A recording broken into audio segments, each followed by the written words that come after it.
सुबह के करीब 11 बज रहे थे। शहर के सबसे बड़े मॉल में सफाई कर्मचारी अपनी झाड़ू और पोंछा लिए घूम रहे थे। एक कोने में कुसुम नाम की अधेड़ उम्र की औरत फर्श पर झाड़ू लगाती जा रही थी। उसके चेहरे पर थकान साफ दिख रही थी। सिर पर बांधी पुरानी चुनरी बार बार ढलक रही थी, लेकिन उसकी नजर हर बार नीचे झुकी रहती थी, कहीं कोई कचरा न छूट जाए। फर्श की चमक के बीच अचानक ऊंची हील की आवाज गूंजी। रुचि मेहता, शहर की नामी कारोबारी की पत्नी, सुबह करीब 11:30 पर मॉल के मुख्य कॉरिडोर में दाखिल हुई। उसके हाथ में सफेद लेदर का कीमती पर्स था। साथ में मेड और ड्राइवर कुछ दूरी पर खड़े थे। रुचि ने मोबाइल निकाला और कॉल लगाने लगी। चलते चलते वो सीट के पास पहुंची। जैसे ही कुर्सी पर बैठने के लिए हल्का सा झुकी, उसका पर्स कंधे से फिसलकर नीचे गिर गया। वो कॉल में इतनी उलझी थी कि ध्यान ही नहीं दिया कि पर्स हाथ से छूटकर जमीन पर गिरा है। वो आराम से कुर्सी पर बैठकर मोबाइल पर बात करती रही। पर्स वहीं फर्श पर पड़ा रहा। कुछ देर बाद कॉल खत्म करके रुचि उठी और ज्वेलरी शोरूम की ओर बढ़ गई। उसने सोचा कि पर्स उसके कंधे पर ही है, पर पर्स अब भी जमीन पर ही पड़ा था।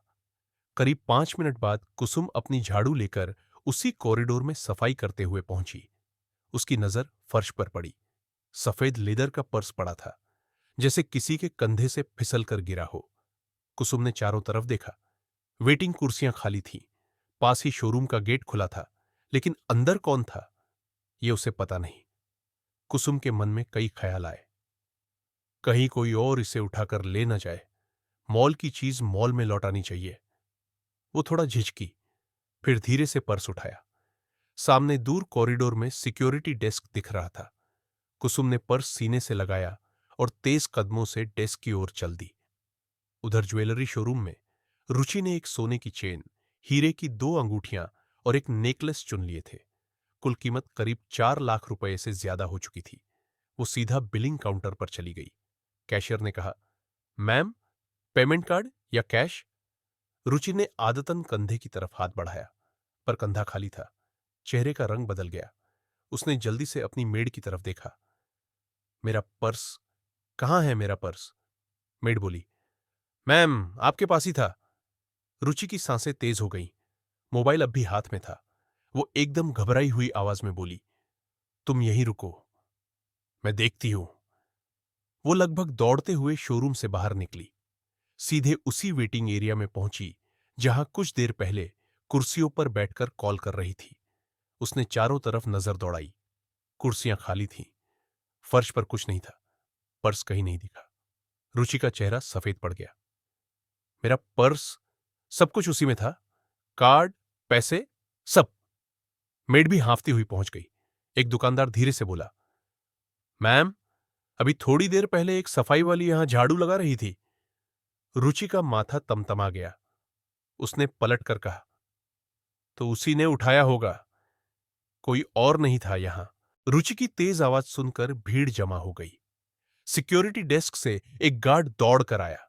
वहीं कुसुम धीरे धीरे झाड़ू पकड़े पास आई। उसके चेहरे पर उलझन थी। रुचि ने गुस्से में कहा, यही सफाई वाली थी, यही मेरा पर्स गिरा था, तुमने उठाया ना? कुसुम ने घबरा कर कहा, मैडम, पर्स तो मैंने देखा था, लेकिन। रुचि ने बीच में काटते हुए कहा, लेकिन क्या? झूठ मत बोलो। कुसुम ने आवाज भर्राकर कहा, मैं झूठ नहीं बोल रही। मैंने पर्स यहीं से उठाया था, पर मैंने उसे अपनी जेब में नहीं रखा मैडम। मैं उसे लेकर सीधे सिक्योरिटी डेस्क गई थी। आप चाहे तो अभी पूछ लो। सिक्योरिटी सुपरवाइजर बोला। हाँ मैम, अभी रिकॉर्ड चेक करते हैं। रुचि तमतमाकर बोली। हाँ देखो, ताकि सब साफ हो जाए। सभी लोग सिक्योरिटी रूम की तरफ बढ़े। कुसुम पीछे पीछे चल रही थी। उसकी आंखों में डर और आंसू दोनों थे। सब लोग सिक्योरिटी रूम में पहुंच गए। कुसुम कांपते हुए एक कोने में खड़ी थी। रुचि अब भी गुस्से में थी, पर उसके चेहरे पर हल्की घबराहट भी दिख रही थी। सिक्योरिटी हेड ने मॉनिटर ऑन किया। कुर्सी के ऊपर लगे कैमरे की फुटेज चली। स्क्रीन पर सबने देखा, रुचि मोबाइल पर बात करते हुए वेटिंग एरिया में आई। कंधे से पर्स फिसलकर फर्श पर गिरा। वो ध्यान ही नहीं दे पाई और आगे बढ़ गई। कुसुम ने धीरे से कहा, मैडम, यही वो टाइम था। कुछ सेकंड बाद फुटेज में कुसुम आई। उसने पर्स देखा, चारों तरफ देखा, फिर थोड़ी देर तक वहीं खड़ी रही। फुटेज में साफ दिख रहा था वो कुछ सोच रही थी। कुसुम ने मॉनिटर की तरफ उंगली करके कहा, उसके बाद मैं यही पर्स लेकर सीधा सिक्योरिटी डेस्क गई थी। वहीं स्क्रीन पर दूसरा कैमरा बदलते ही नजर आया। कुसुम धीरे धीरे चलते हुए सिक्योरिटी काउंटर पहुंची। वहां ड्यूटी पर तैनात गार्ड ने पर्स लिया, रजिस्टर में एंट्री की और पर्स लॉकर में रख दिया। कमरे में सन्नाटा छा गया। सिक्योरिटी सुपरवाइजर बोला, मैम, सब रिकॉर्ड है। इस मैडम ने कोई चोरी नहीं की। उन्होंने आपकी अमानत हमें सौंप दी थी। रुचि का गुस्सा गायब हो चुका था। उसका चेहरा शर्म से लाल हो गया। आसपास खड़े लोग चुपचाप उसे देख रहे थे। मेड की नजरें जमीन में गड़ गईं। रुचि की आंखें भर आईं। उसने बहुत धीमी आवाज में कहा, मुझे माफ कर दीजिए, मैंने आप पर शक किया। कुसुम की पलकों में आंसू चमक गए। वो बोली, मैडम, मैं सिर्फ अपना फर्ज निभा रही थी। गरीब होने का मतलब बेईमान होना नहीं होता। उसने अपना पोछा उठाया और धीरे धीरे मुड़कर जाने लगी। 1 मिनट। कुसुम ने पलटकर देखा। रुचि पर सीने से लगाए हुए धीरे धीरे उसकी तरफ आई। आवाज कांप रही थी, मुझे बहुत शर्मिंदगी है। शायद आपके जैसे ईमानदार लोग ही इस मॉल को सच में साफ रखते हैं।